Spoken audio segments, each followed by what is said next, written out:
ಯಲ್ಲಿ ವಿದ್ಯಾಜ್ಞಾನ ಪ್ರಾಥಮಿಕ ಶಾಲೆ ಹಾಗೂ ಜ್ಞಾನದರ್ಶನ ಪ್ರೌಢಶಾಲೆಯಲ್ಲಿ ಸ್ವಾಮಿ ವಿವೇಕಾನಂದರ ಜನ್ಮದಿನವನ್ನು ಅದರ ಜೊತೆಯಲ್ಲಿ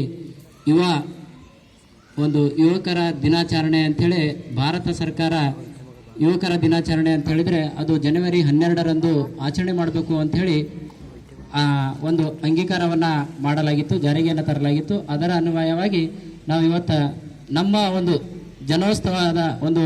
ವಿಜಯೋತ್ಸವದ ಜೊತೆಯಲ್ಲಿ ಸ್ವಾಮಿ ವಿವೇಕಾನಂದರ ಒಂದು ಜಯಂತಿಯನ್ನು ಕೂಡ ನಾವು ಆಚರಣೆ ಮಾಡ್ತಾ ಇದ್ದೀವಿ. ಈಗ ಈ ನಮ್ಮ ಜ್ಞಾನಾಮೃತ ಶಿಕ್ಷಣ ಸಂಸ್ಥೆಯಲ್ಲಿ ಈ ಒಂದು ಜಯಂತಿ ಕಾರ್ಯಕ್ರಮಕ್ಕೆ ಎಲ್ಲರೂ ಶಿಕ್ಷಕರು ಆಗಮಿಸಿದ್ದಾರೆ. ನೀವು ವಿದ್ಯಾರ್ಥಿಗಳು ಕೂಡ ಆಗಮಿಸಿ ಈ ಜಯಂತಿ ಕಾರ್ಯಕ್ರಮವನ್ನು ನೀವೆಲ್ಲರೂ ಬಹಳಷ್ಟು ಶಾಂತ ರೀತಿಯಿಂದ ಕೂತ್ಕೊಂಡು ನೆರವೇರಿಸಿಕೊಟ್ಟಿದ್ರಿ. ತಮ್ಮೆಲ್ಲರಿಗೂ ಕೂಡ ಸ್ವಾಮಿ ವಿವೇಕಾನಂದರ ಜಯಂತಿಯ ಶುಭಾಶಯಗಳನ್ನು ಕೋರುತ್ತಾ, ಇಂದು ಸ್ವಾಮಿ ವಿವೇಕಾನಂದವರು 1863 ಜನವರಿ 12ರಂದು ಪಶ್ಚಿಮ ಬಂಗಾಳ ರಾಜ್ಯದ ಕಲ್ಕತ್ತಾ ಎನ್ನುವಂತಹ ಒಂದು ನಗರದಲ್ಲಿ ಇವರು ಜನಿಸಿದರು. ತಾಯಿ ಭುವನೇಶ್ವರಿ ದೇವಿ ಮತ್ತು ವಿಶ್ವನಾಥ ದತ್ತ ಎನ್ನುವಂತಹವರ ಪುತ್ರನಾಗಿ ಇವರು ಜನನವನ್ನು ಆಗ್ತದೆ. ಇವರು ಅವರ ಒಂದು ಪಾಲನೆ ಪೋಷಣೆ ಯಾವ ರೀತಿಯಾಗಿ ಮಾಡ್ತಾರೆ ಅಂತಂದರೆ, ಇಲ್ಲಿವರೆಗೂ ನಮ್ಮ ಶಿಕ್ಷಕರು ತುಂಬ ಉತ್ತಮವಾಗಿ ಅವರ ಒಂದು ಜೀವನ ಚರಿತ್ರೆಯನ್ನು ನಿಮ್ಮ ಮುಂದೆ ಬಿಚ್ಚಿಟ್ಟಿದ್ದಾರೆ. ನೋಡಿ, ಅವರ ತಂದೆ ತಾಯಿ ಮಗುವಿಗೆ ಎಂಥ ಸಂಸ್ಕಾರವನ್ನು ಕಲಿಸ್ತಾರೆ ಮತ್ತೆ ಎಂಥ ಸಂಸ್ಕೃತಿಯನ್ನು ಕಲಿಸ್ತಾರೆ ಅಂತ ಹೇಳಿದ್ರೆ ಆಧ್ಯಾತ್ಮಿಕವಾದಂತಹ ಸಂಸ್ಕೃತಿಯನ್ನ ಕಲಿಸ್ತಾರೆ. ಮಗು ದಿನ ಬೆಳಿಗ್ಗೆ ಎದ್ದ ತಕ್ಷಣ ದೇವರ ಧ್ಯಾನದಲ್ಲಿ ಚಿತ್ತನಾಗಬೇಕು, ದೇವರ ಒಂದು ಸ್ಮರಿಸಬೇಕು ಅಂತ ಹೇಳಿ ಅವ್ರು ಏನ್ ಮಾಡ್ತಾರೆ ಅಂತಂದ್ರೆ ಆ ಮಗುವಿಗೆ ದೇವರ ಒಂದು ಬಗ್ಗೆ ಬಹಳಷ್ಟು ವಿಷಯಗಳನ್ನ ತಿಳಿಸಿ ಹೇಳ್ತಾರೆ ತಂದೆ ತಾಯಿಗಳು. ಅದರ ಜೊತೆಯಲ್ಲಿ ನಮ್ಮ ದೇಶದ ಮಹಾ ಕಾವ್ಯಗಳಾಗಿರ್ತಕ್ಕಂಥ ರಾಮಾಯಣ, ಮಹಾಭಾರತ, ಭಗವದ್ಗೀತೆಗಳಂತ ಇವುಗಳಲ್ಲಿ ಬರ್ತಕ್ಕಂತಹ ಕಥೆಗಳ ಸಾರವನ್ನ ಆ ಮಗುವಿಗೆ ತಿಳಿಸಿ ದಿನಾಲು ಆ ಮಗುವಿನ ಒಂದು ನೆನಪಿನ ಶಕ್ತಿ ಮತ್ತು ಆ ಮಗುವಿನ ಧೈರ್ಯದ ಒಂದು ಸಾಹಸದ ಕಾರ್ಯದಲ್ಲಿ ತೊಡಗಬೇಕು ಅಂತೇಳಿ ಆ ತಂದೆ ತಾಯಿ ಆಸೆಯನ್ನ ಪಟ್ಟಿರ್ತಾರೆ.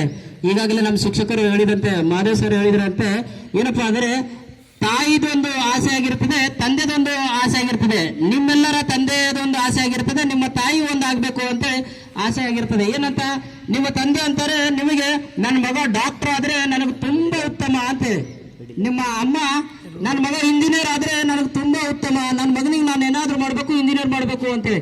ಹಾಗೆ ಇಲ್ಲೂ ಕೂಡ ಅವರ ಒಂದು ತಂದೆ ತಾಯಿಯಲ್ಲಿ ಇರತಕ್ಕಂಥದ್ದು ಹಾಗೆ ಆಗಿತ್ತು.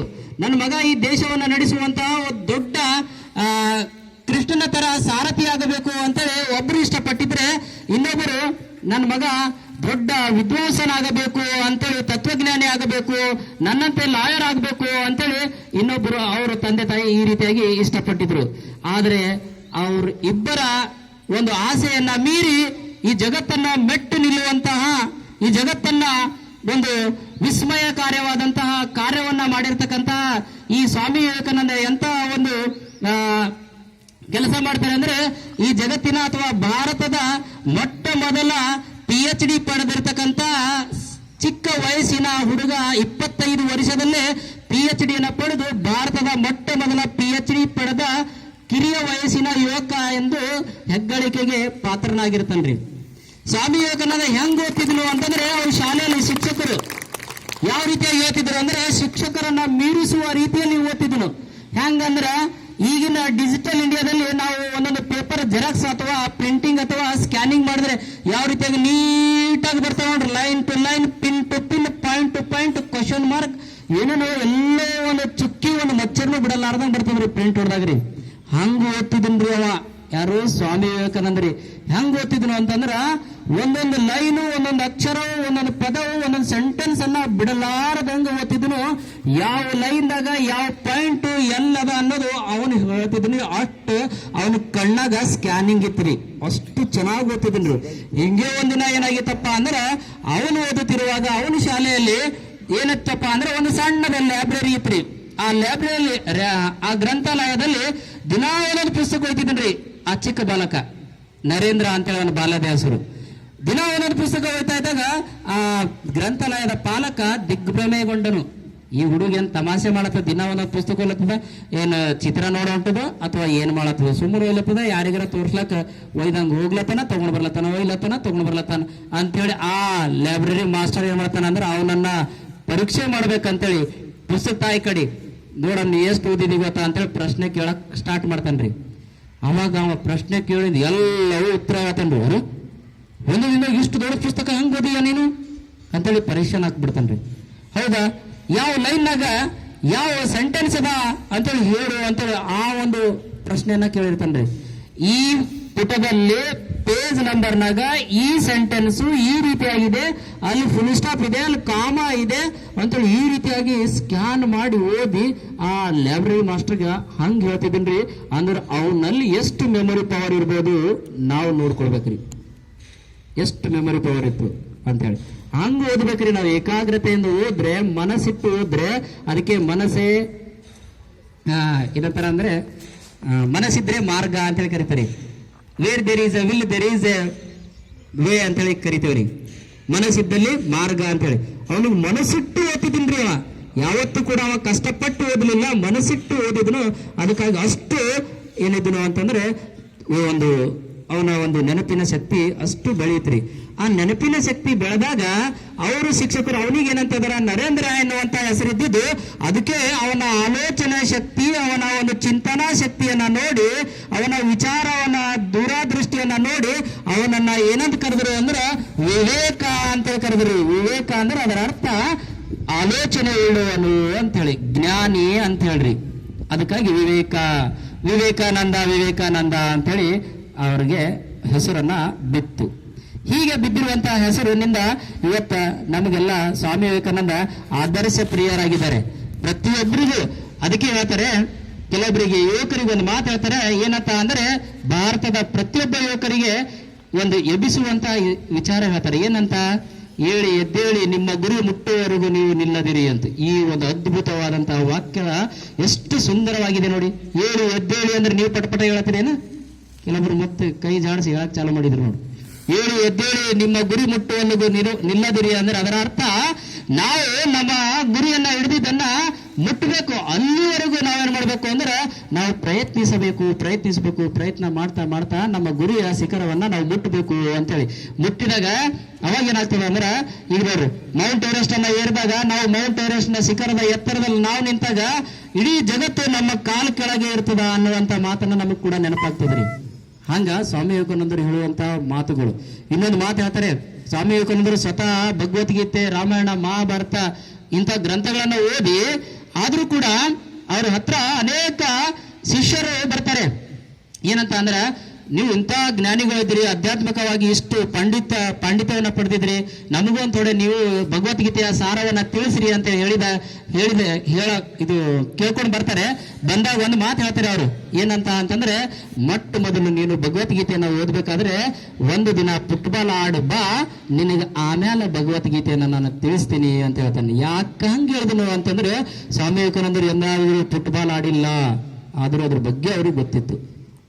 ನೀನು ಫುಟ್ಬಾಲ್ ಆಡುವ ಅಂತ ಯಾಕೆ ಹೇಳಿದನು ಅಂತಂದ್ರೆ, ನೀನು ಫುಟ್ಬಾಲ್ ಆಡುವ ಅಂತಂದ್ರೆ ಅಲ್ಲಿ ನಿನಗೆ ಎದುರಿಸುವಂತ ಸಾಮರ್ಥ್ಯ ಬರ್ತದೆ. ಅವಾಗ ಈ ಒಂದು ಭಗವದ್ಗೀತೆಯಲ್ಲಿ ಎಂತ ಒಂದು ವಿಚಾರಗಳವ ಅಂದ್ರೆ, ಅದರಲ್ಲಿ ಎದುರಿಸುವಂತ ವಿಚಾರಗಳಿದಾವೆ, ಸಮಸ್ಯೆಗಳನ್ನ ಮೆಟ್ಟಿ ನಿಲ್ಲುವಂತಹ ವಿಚಾರಗಳಿದಾವೆ, ಪರಾಕ್ರಮದ ವಿಚಾರಗಳಿದಾವೆ ಅದರಲ್ಲಿ ಅಂತೇಳಿ ಸ್ವಾಮಿ ವಿವೇಕಾನಂದರು ಆ ವಿಚಾರವನ್ನ ಅವರಿಗೆ ಶಿಷ್ಯರಿಗೆ ಹೇಳ್ತಿದ್ರು. ಹೀಗೆ ಸ್ವಾಮಿ ವಿವೇಕಾನಂದರು ಈಗಾಗಲೇ ನಮ್ಮ ಮಾಧವ್ ಸರ್ ಹೇಳಿದಂತೆ ನಮ್ಮ ಭಾರತ ದೇಶಕ್ಕೆ ನೋಡ್ರಿ, ಈಗಲೂ ಕೂಡ ನಮ್ಮ ಭಾರತ ದೇಶದಲ್ಲಿ ಉತ್ತರ ಪ್ರದೇಶದಲ್ಲಿ ಮಹಾಕುಂಭ ಮೇಳ ಅಂತೇಳಿ ಪ್ರಯಾಗ ಅನ್ನುವಂತ ನಗರದಲ್ಲಿ ನಡೆದಿದೆ ರೀ. ಅದು ಪ್ರತಿ 12 ವರ್ಷಕ್ಕೆ ಒಂದು ಸಾರಿ ನಡೀತದಂತ್ರಿ. ಹಂಗ ಆಗಿನ ಸಮಯದಲ್ಲಿ ಅಂದ್ರೆ 1893ರ ಸಮಯದಲ್ಲಿ ವಿಶ್ವ ಧರ್ಮ ಸಮ್ಮೇಳನ ಅಂತ ನಡೆದಿತ್ರಿ. ಆ ವಿಶ್ವ ಧರ್ಮ ಸಮ್ಮೇಳನದಲ್ಲಿ ಅನೇಕ ರಾಷ್ಟ್ರದ ಎಲ್ಲಾ ಮಹಾನ್ ಪಂಡಿತರು, ಜ್ಞಾನಿಗಳು, ಧರ್ಮ ಗುರುಗಳು ಅಲ್ಲಿ ಭಾಗವಹಿಸಲು ಎಲ್ಲಾ ದೇಶದವರು ಏನ್ ಮಾಡಿದ್ರಪ್ಪ ಅಂತಂದ್ರೆ, ಇದು ಅಮೆರಿಕದವರು ಎಲ್ಲಾ ದೇಶದವರಿಗೆ ಆಮಂತ್ರಣ ಪತ್ರಿಕೆಯನ್ನ ಕೊಟ್ಟಿದ್ರು. ನಮ್ಮ ಭಾರತ ದೇಶಕ್ಕೂ ಕೂಡ ಒಂದು ಆಮಂತ್ರಣ ಪತ್ರಿಕೆ ಬಂದಿತ್ತು. ಅದು ರಾಮಕೃಷ್ಣ ಪರಮಹಂಸರಿಗೆ ಬಂದಿತ್ತು. ರಾಮಕೃಷ್ಣ ಪರಮಹಂಸರು ಹೋಗ್ಬೇಕಾಗಿತ್ತು. ಆ ಸ್ವಾಮಿ ವಿವೇಕಾನಂದ ಗುರುಗಳಾಗಿರ್ತಕ್ಕಂಥ ರಾಮಕೃಷ್ಣ ಪರಮಹಂಸರು ಯಾವುದೋ ಕಾರಣದಿಂದ ಅವರು ಹೋಗದೇ ಇರುವಂತಹ ಸಂದರ್ಭದಲ್ಲಿ ಅವನ ಅಪ್ಪಟ ಶಿಷ್ಯನಾಗಿರ್ತಕ್ಕಂತಹ ಸ್ವಾಮಿ ವಿವೇಕಾನಂದರನ್ನ ಆಮಂತ್ರಣ ಪತ್ರಿಕೆಯನ್ನ ಕೊಟ್ಟು ನೀನು ಅಮೆರಿಕಕ್ಕೆ ಹೋಗಂತಾರೆ. ಆದ್ರೆ ಅವರು ಜೋಡಿಗಿದಾಗ ₹1 ಕೂಡ ಇರುವುದಿಲ್ಲ. ಆ ಸಮಯದಲ್ಲಿ ಬಹಳಷ್ಟು ಅವ್ರು ಏನಾಗ್ತಾರೆ ಅಂತಂದ್ರೆ ನೊಂದ್ಕೊಳ್ತಾರೆ. ಈಗ ಅಮೌಂಟ್ ಇಲ್ಲ, ಅಮೆರಿಕಕ್ಕೆ ಹೋಗೋದು ಹೆಂಗೆ, ಅಲ್ಲಿ ಯಾರು ಕೂಡ ಫ್ರೀ ತಗೊಳ್ಳೋದಿಲ್ಲ ಅಂತ ಹೇಳಿ ಹಾಗೆ ಅವ್ರು ಏನ್ ಮಾಡ್ತಾರೆ ಅಂತಂದ್ರೆ ಗುರುಗಳು ಹೇಳಿದರೆ ಆ ಮಾತನ್ನ ನಾನು ಪಾಲಿಸಬೇಕಾಗ್ತದೆ ಅಂತ ಹಾಗೆ ಮಾಡಿ ಅವ್ರು ಹೋಗ್ತಾರೆ. ಹೋಗುವಾಗ ದಾರಿ ಮಧ್ಯದಲ್ಲಿ ಅವರಿಗೆ ಸಹಾಯವನ್ನ ದೊರಕ್ತದೆ. ಆ ಸಹಾಯದಿಂದ ಅಮೆರಿಕಕ್ಕೆ ಅವ್ರು ಹೋಗಿ ಮುಟ್ತಾರೆ. ಅಮೆರಿಕದಾಗ ಹೋಗಿ ಮುಟ್ಟಿದಾಗ ಆ ವಿಶ್ವ ಧರ್ಮ ಸಮ್ಮೇಳನ ಈ ನಮ್ಮ ಚುಡುಗುಪ್ಪಕ್ಕಿಂತಲೂ ದೊಡ್ಡದಾದಂತಹ ಮಂಟಪ ಹಿಡಿದು ಆ ಒಂದು ಕಾರ್ಯಕ್ರಮನ ನಡೆದಿತ್ತು. ಆ ನಡೆದಿರ್ತಕ್ಕಂಥ ಕಾರ್ಯಕ್ರಮದಲ್ಲಿ ಸ್ವಾಮಿ ವಿವೇಕಾನಂದರು ತಮ್ಮ ಧರ್ಮ ಗ್ರಂಥವನ್ನ ಹಿಡಿದುಕೊಂಡು ಹೋಗಿದ್ರು. ಆ ಧರ್ಮ ಗ್ರಂಥವನ್ನ ಎಲ್ಲಕ್ಕಿಂತಲೂ ಕೆಳಗಡೆ ಇಟ್ಟಿದ್ರು. ಸ್ವಾಮಿ ವಿವೇಕಾನಂದರಿಗೆ ಮೇಡಮರ್ ಪಿ ಟಿ ಮೇಡಮರ್ ಹಂಗೆ ಲಾಸ್ಟ್ ಕೂತಾರೆ ನೋಡ್ರಿ, ಹಂಗೆ ಲಾಸ್ಟ್ ಸ್ವಾಮಿ ವಿವೇಕಾನಂದರು ಕೂರಿಸಿದ್ರು. ಅಮೆರಿಕದ ಪಂಡಿತರು ಧರ್ಮಗುರುಗಳು ಮಧ್ಯದಲ್ಲಿ ಕೂತಿದ್ರು. ಹಿಂಗೆ ಒಬ್ರು ಹಿಂಗೆ ಎಲ್ಲಾ ಧರ್ಮದ, ಚೀನಾದವರು, ಜಪಾನ್ದವರು, ರಷ್ಯಾದವರು, ಬೇರೆ ಬೇರೆ ಎಲ್ಲಾ ಧರ್ಮದವರು, ಅಫ್ಘಾನಿಸ್ತಾನದವರು ಎಲ್ಲರೂ ಒಂದೊಂದು ಚೇರಿನಲ್ಲಿ ಮುಂದುಗಡೆ ಕೂತಿದ್ರು. ಭಾರತ ದೇಶ ಅಂದ್ರೆ ಆಗಿನ ಕಾಲದಲ್ಲಿ ಸ್ವಲ್ಪ ಏನೋ ನೆಗ್ಲೆಕ್ಟ್ ಮಾಡ್ತಾ ಇದ್ದಾರೆ. ಅವಾಗ ಭಾರತ ದೇಶದಾಗ ಕೆಲವರು ಏನ್ ಮಾಡ್ತಾರೆ, ಅಲ್ಲೇ ಚುಚ್ಚಿ ಮಾತಾಡೋರು ಬಾಜು ಕುಂತವ್ರು ಇರ್ತಾರಲ್ಲರು, ಏನ್ರಿ ಗುರುಗಳು ನಿಮ್ದೆಲ್ಲಾ ಗ್ರಂಥ ಬಹಳ ಕೆಳಗಿಕ್ಕಿರಲ್ಲ, ಯಾಕೋ ಎಲ್ಲೂ ಗ್ರಂಥ ಮ್ಯಾಲಿಕ್ಕಿರಲ್ಲ, ಒಬ್ಬರಿಗಿಂತ ಮ್ಯಾಲಿಕ್ಕಿರ, ನಿಮ್ ಪಾಳಿ ಯಾವಾಗ ಬರ್ತದೆ, ನೀವು ನಿಮ್ ಧರ್ಮ ಗ್ರಂಥವನ್ನ ತೆಗೆದುಕೊಂಡು ನೀವು ಯಾವಾಗ ಭಾಷಣ ಮಾಡ್ತೀರಿ ಅಂತೇಳಿ ಕೇಳಿದಾಗ ಸ್ವಾಮಿ ವಿವೇಕಾನಂದ ಹೇಳ್ತಾರೆ, ನೋಡಪ್ಪ ಈ ಜಗತ್ತು ನಿಂತಿದ್ದು, ಈ ಜಗತ್ತು ಭಾರತ ದೇಶ ಅನ್ನುವಂತಹ ವಿಶ್ವಗುರು ಅನ್ನುವಂತಹ ಆಗುವ ಮಟ್ಟದಲ್ಲಿ ನಿಂತಿದೆ. ಅದಕ್ಕಾಗಿ ಎಲ್ಲಾ ಜಗತ್ತಿನ ದೇಶಗಳ ತಾಯಿ ಯಾರು ಅಂದ್ರೆ ಅದು ಭಾರತ ದೇಶ. ಅದಕ್ಕಾಗಿ ತಾಯಿಯ ಸ್ಥಾನವನ್ನು ಅಲಂಕರಿಸಿಕೊಂಡಿದೆ. ತಾಯಿ ತಾಳ್ಮೆಯಿಂದ ಒಳ್ಳೆಯವರು. ಅದಕ್ಕಾಗಿ ನಮ್ಮ ಧರ್ಮ ಗ್ರಂಥ ಎಲ್ಲಾ ದೇಶಗಳ ಧರ್ಮ ಗ್ರಂಥವನ್ನ ಭಾರ ಹೊತ್ತುಕೊಂಡು ತಾಯಿಯ ಸ್ಥಾನದಲ್ಲಿ ಇದೆ ಅಂತೇಳಿ ಸ್ವಾಮಿ ವಿವೇಕಾನಂದರು ಉತ್ತಮವಾದಂತ ಮಾತನ್ನ ಹೇಳ್ತಾರೆ. ಹಿಂಗೆ ಹೇಳಿದಾಗ ಅಲ್ಲಿರ್ತಕ್ಕಂಥ ಎಲ್ಲಾ ಜ್ಞಾನಿಗಳು ದಿಗ್ಭ್ರಮೆಗೊಂಡಿರ್ತಾರೆ. ಈಗ ಸ್ವಾಮಿ ವಿವೇಕಾನಂದರ ಒಂದು ಸರದಿ ಬರ್ತದೆ ಭಾಷಣ ಮಾಡುವಂತ. ಎಲ್ರು ಅಮೆರಿಕದವ್ರು ಬಂದ್ರು, ಲೇಡೀಸ್ ಅಂಡ್ ಜೆಂಟಲ್ ಮ್ಯಾನ್ ಅಂತ ಹೇಳಿ ಹೇಳಿದ್ರಿ. ಮತ್ತೊಬ್ಬ ಫ್ರಾನ್ಸ್ ಬಂದನು, ladies and gentle man of America ಅಂತ ಹೇಳ್ಬಿಟ್ರಿ. ಮತ್ತೊಬ್ಬರು ಬಂದ್ರು, ಅವರು ಕೂಡ ಅದೇ ರೀತಿಯಾಗಿ ಹೇಳಿದ್ರು, ಲೇಡೀಸ್ ಅಂಡ್ ಜೆಂಟಲ್ ಮ್ಯಾನ್ ಅಂದ್ರೆ ಇಲ್ಲಿ ನೆರೆದಿರ್ತಕ್ಕಂಥ ಪುರುಷರೇ ಮತ್ತು ಮಹಿಳೆಯರೇ ನಿಮ್ಗೆಲ್ಲರಿಗೂ ಈ ಕಾರ್ಯಕ್ರಮಕ್ಕೆ ಸ್ವಾಗತವನ್ನು ಕೋರುತ್ತಾ ನನ್ನೆರಡು ಭಾಷಣವನ್ನ ಮಾಡ್ತೇನೆ. ಏನಂದ್ರೆ ನನ್ನ ಧರ್ಮ ಅಂತಂದ್ರೆ ಇದು ಬಹಳಷ್ಟು ಶ್ರೇಷ್ಠವಾದಂತಹ ಧರ್ಮವಾಗಿದೆ. ನನ್ನ ಧರ್ಮವು ಬಹಳಷ್ಟು ಅತ್ಯುನ್ನತವಾದಂತಹ ಧರ್ಮವಿದೆ ಅಂತ ಎಲ್ಲರೂ ನನ್ನ ಧರ್ಮ ಅಂತ ಹೇಳಕ್ ಸ್ಟಾರ್ಟ್ ಮಾಡಿದ್ರು. ಆದ್ರೆ ಸ್ವಾಮಿ ವಿವೇಕಾನಂದರ ಸರದಿ ಬಂತ್ರಿ, ಇವ್ರೇನು ಹೇಳ್ತಾರೆ ನೋಡ್ರಿ, ಏನ್ ಹೇಳ್ತಾರ್ರಿ, ಅದು ಕೇವಲ 3 ನಿಮಿಷದ ಭಾಷಣ. American brothers and sister of ಅಂತೇಳಿ ಅಂದ ಕೂಡಲೇ all religion is equal and tolerance ಎನ್ನುವಂತ ಈ ಶಬ್ದ ಕೇಳಿದ ಕೂಡಲೇ ಅಮೆರಿಕದಾಗ ನಿಂತರು, ಕುಂತರು, ಕುರ್ಜಿ ಮೇಲೆ ಕೆಳಗೆ ಕುಂತರು, ಆ ಕಡೆ ಬೇರೆ ಕಡೆ ಏನಾದ್ರು ತಗೊಳಕ್ ಹೋದವರೆಲ್ಲ ಬಂದು ಕ್ಲಾಪ್ಸ್ ಹಾಕ್ಲಕ್ ಚಾಲು ಮಾಡ್ತಾರ್ರಿ. ಅಷ್ಟು ಜೋರಾದ ಕ್ಲಾಪ್ಸ್ ಹಾಕ್ತಾರೆ. ಯಾಕಂದ್ರೆ ಇಂಥ ಶಬ್ದವನ್ನ ನಾನು ಎಲ್ಲೂ ಕೇಳಿಲ್ಲ. ಈ ಮನುಷ್ಯ ಯಾರು, ಇಂಥ ಕಾವಿ ಧರಿಸಿರ್ತಕ್ಕಂಥ ಮನುಷ್ಯ ಯಾರು ಅಂತೇಳಿ ಎಲ್ಲರೂ ಅಮೆರಿಕದಲ್ಲಿರ್ತಕ್ಕಂಥ ಜನ ಕುರ್ಜಿ ಮೇಲೆ ನಿಂತು ಸ್ವಾಮಿ ವಿವೇಕಾನಂದಗ ನೋಡಕ್ಕ ಮುಂದೆ ಬಂದ್ರಿ ಎಲ್ಲರೂ. ಅಂದ್ರೆ ಅದರ ಅರ್ಥ ಏನು ಅಂತಂದ್ರೆ ಅಮೆರಿಕದ ಸಹೋದರಿಯರೇ ಅಂತ ಪ್ರೀತಿಯಿಂದ ಅವನು ಮಾತಾಡಿದನು. ಅದರ ಜೊತೆಲೆ ಏನು ಮಾತಾಡಿದನು ಅಂದ್ರೆ ಈ ಜಗತ್ತಿನ ಎಲ್ಲಾ ಧರ್ಮಗಳು ಸರ್ವಶ್ರೇಷ್ಠವಾದಂತಹ ಧರ್ಮಗಳಿವೆ. ಎಲ್ಲಾ ಧರ್ಮವು ಹೇಳುವುದು ಪ್ರಾಮಾಣಿಕತೆ, ನಿಷ್ಠೆ, ಧರ್ಮ ಎನ್ನುವಂಥದ್ದು ಹೇಳ್ತವೆ. ಎಲ್ಲಾ ಧರ್ಮಗಳು ಸಮಾನತೆಯ ಧರ್ಮಗಳು ಆಗಿವೆ. ನನ್ನ ಧರ್ಮವೂ ಕೂಡ ಸಮಾನತೆಯ ಧರ್ಮವಾಗಿದೆ ಅಂಥೇಳಿ ಇದು ಒಂದು ಮಾತು ಹೇಳಿದ ಸಲುವಾಗಿ ಅಮೆರಿಕದ ಜನ ದಿಗ್ಭ್ರಮೆಗೊಂಡಿದ್ದರು ಮತ್ತು ಆಶ್ಚರ್ಯಗೊಂಡಿದ್ದರು. ಹೀಗಾಗಿ ಹೇಳಿರ್ತಕ್ಕಂಥ ಆ 3 ನಿಮಿಷದ ಭಾಷಣ ನಮ್ಮ ಭಾರತದ ತುಂಬಲ್ಲ 3 ಗಂಟೆ ಭಾಷಣ ಮಾಡುವಂತ ಪರಿಸ್ಥಿತಿ ನಮಗ್ ಬಂತ್ರಿ. 3 ಗಂಟೆ ರೀ, 3 ನಿಮಿಷ ಭಾಷಣ 3 ಗಂಟೆ ಮಾಡೋದು ಬಂತ್ರಿ. ಈಗಾಗಲೇ ನಮ್ಮ ಮಾದೇಶ್ವರ ಹೇಳಿದ್ರು ಏನಂತ, ಆ ಭಾಷಣ ಕೇಳಿರ್ತಕ್ಕಂಥ 3 ನಿಮಿಷದ ಭಾಷಣ ಆ ಅಮೆರಿಕದ ವಿಶ್ವ ಸುಂದರಿ ಮತ್ತು ಬಹಳಷ್ಟು ಬ್ಯೂಟಿಫುಲ್ ಆಗಿರ್ತಕ್ಕಂಥ ಒಬ್ಬ ಹೆಣ್ಮಗಳ್ರಿ, ಮದುವೆನೇ ಆಗಿಲ್ರಿ, ಸರ್ ಹೇಳಿದಂಗ್ರಿ. ನಮ್ಮ ಭಾರತ ದೇಶದ ಹ್ಯಾಂಡ್ಸಮ್ ಬಾಯ್ ಆಗಿರ್ತಕ್ಕಂಥ ಸ್ವಾಮಿ ವಿವೇಕಾನಂದ ಕೂಡ ಮದುವೆ ಆಗಿಲ್ರಿ. ಈ ನೋಡಕ್ ನೋಡ್ರ ಮುಖದಲ್ಲಿ ಎಷ್ಟು ಚೈತನ್ಯವನ್ನ ತುಂಬಿದೆ. ಅವ್ರ ಮುಖ ನೋಡಿದ್ರ ನಿಮ್ಮ ಬಾಳು ಬೆಳಗ್ಬೇಕ್ರಿ, ಹಂಗದ ಅವ್ರ ಮುಖ ನೋಡ್ರಿ, ಹಂಗದ ರೀ ಬಾಳ ಬೆಳಗುವಂಥದ್ದು. ಅದಕ್ಕೆ ಹೇಳ್ತಾರೆ ಏನಪ್ಪಾ ಅಂತಂದ್ರೆ, ಈ ಸೂರ್ಯ ಜಗತ್ತನ್ನ ಬೆಳಗಿದ್ರೆ ಸ್ವಾಮಿ ವಿವೇಕಾನಂದ ನಮ್ಮ ಬಾಳನ್ನೇ ಬೆಳಗುವಂತ ಕ್ರಾಂತಿಕಾರಿಯ ಸ್ವಾಮಿ ಅಂತ ನಾವು ಹೇಳ್ತೇವೆ ನೋಡಿ. ಅದಕ್ಕಾಗಿ ಆ ಹೆಣ್ಮಗಳು ಏನ್ ಮಾಡಿದ ಅಂತಂದ್ರೆ,